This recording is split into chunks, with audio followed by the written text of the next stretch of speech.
How to get your Instagram account back if it is temporarily locked. Hello everyone.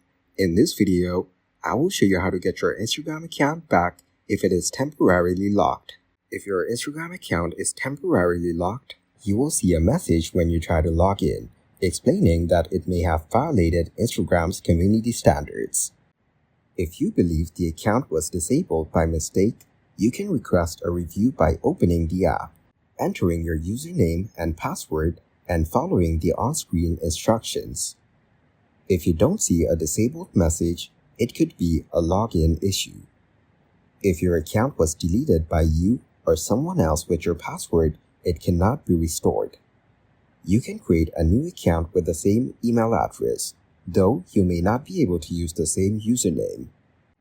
If someone else gained access to your account, or if you're unable to log in, visit Instagram's support page via desktop or mobile browser to secure your account. Thank you guys for watching this video. Hope you got some value. Make sure to like the video and subscribe to the channel to get notified of new videos. See you in the next one.